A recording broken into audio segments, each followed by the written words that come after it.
What's good, YouTube? Antiyami here, and we got a deck profile of Necross Invoked. Really cool deck idea. I'm not going to explain how I came up with it. Not sure if there's other builds on this on YouTube or not, but I don't think I've seen any. So, not saying I'm the first person that came up with this idea, but yeah, it kind of works. It has its issues, but it kind of worked. It's kind of cool. Went to tournaments and stuff. I went X2 in a 5-round tournament yesterday, and also I went X1 on Thursday in a 5-round tournament. So it does really well. It does really well. I like the results for it, and the testing for the deck is really cool too. So anyway, let's go ahead and get into the deck. So for the Necross engine, I played 3 Ralphs, 2 good, 3 Brios, double Trish. This is pretty much standard to me, you know. Don't want to run more than 3 Trish. 2 Colossus, 1 Unicorn. Obviously, we'll play more Unicorn if Unicorn was not at 1, and 2 Shirts. Obviously, we'll play more than 2 Shirts if there are more than 2, but yeah. So that's the Necross engine right here. That's all we play. For this Necross spell cards, we play 1 Kaleidoscope, 2 Cycles, and 2 Mirrors. To me, I think that's really standard. Had no issues with the numbers. I think that's really good. For the incantations, I play 1 Challenge Line, I play 1 Book,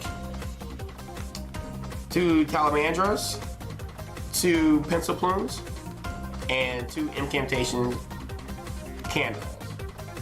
So far, love those numbers too. Never came up as an issue. Alright, now for the spice. 3 Alistairs. Love this card, dude. Phenomenal card. If you can get this first turn, you don't normal summon in your deck outside of this guy. So he's like a normal summon per turn. And of course, all your ritual monsters will have their effects and their summons too. So it also just adds more pressure per turn. It's a really cool card in this deck, and I really love it. It's very fun.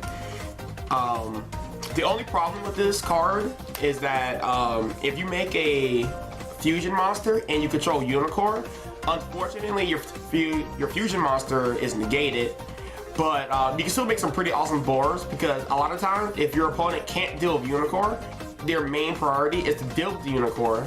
Once they remove the Unicorn, then they have to deal with the fusion monster, which sometimes I'll make a Mecha on a Unicorn board. They can't use the extra deck stuff, so they'll try to get over Unicorn, and they have to deal with the Mecha afterwards. But there's some other boards you can play around Unicorn too, which I'll probably get into it. 1 Invocation. Before this, or I guess in tournament, I had this card at 2 because I was like, for some reason, scared that they're going to banish this card for some odd reason. But I found out that you don't really need more than 2. There's been times where I had 2 in my starting hand, or just 1, and I was like, man, this card is like extra dead without your Alistairs. So I was like, yeah, I'm just gonna drop it down to 1 and see how that works, and I can add another card in its place. So yeah, Invocation at 1 is probably the play at the moment, and I run 3 of the fill spells. I'm thinking about running this to 2 because it's not heavily necessary, because once you get your invoker stuff working, you know, obviously they'll reloot themselves. But we'll see. I'm thinking about dropping this to 3, or sorry, dropping this to 2, but 3 is very, very good still. You know, it gets your invokers going. It's super good. For like the searching spells, I play 3 Preparation of Rites. I mean, pretty much standard. 1 Rhoda, 1 Terraforming. Also, I play this card because of Terraforming as well. Obviously, some of my monsters, well, yeah, most of my monsters are spellcasters, so I can set up a really cool board, like Unicorn, maybe a fusion monster, and I lay it down with Secret Village.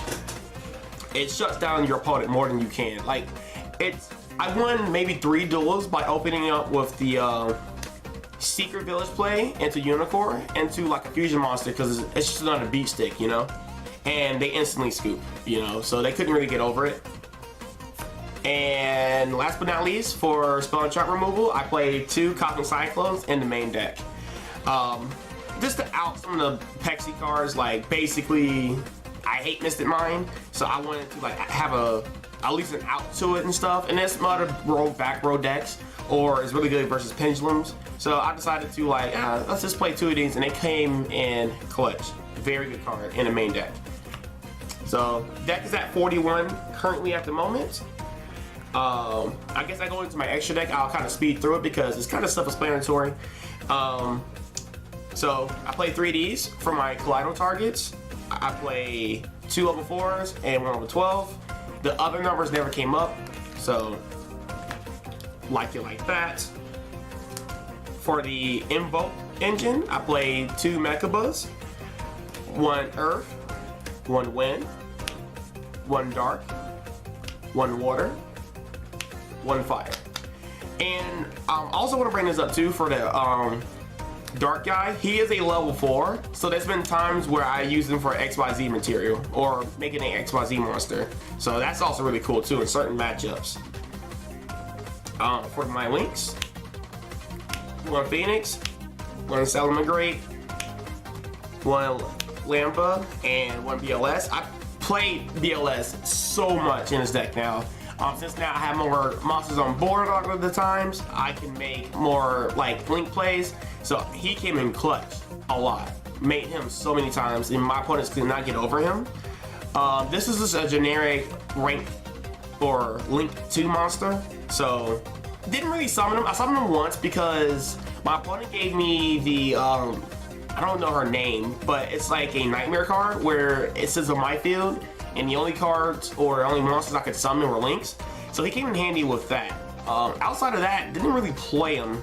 But there's been times in testing where going into a level or a link 2 was the play. So yeah, but in the last 2 tournaments, did not summon him outside of that one instance with that Phoenix card. I literally play him every single time I summon Alistair. Depends on the play, but you normally summon Alistair, get your search, then you link it away with this, because Alistair is 1000 attack and he's a normal summon. You can use this to protect your Unicorn. Even though this card is negated, it costs the tribute, hits the graveyard, and then it'll have his effect. So it can protect my Unicorn, or it gets extra protection, which is really, really cool. And also, Nightmare Phoenix, didn't really summon him.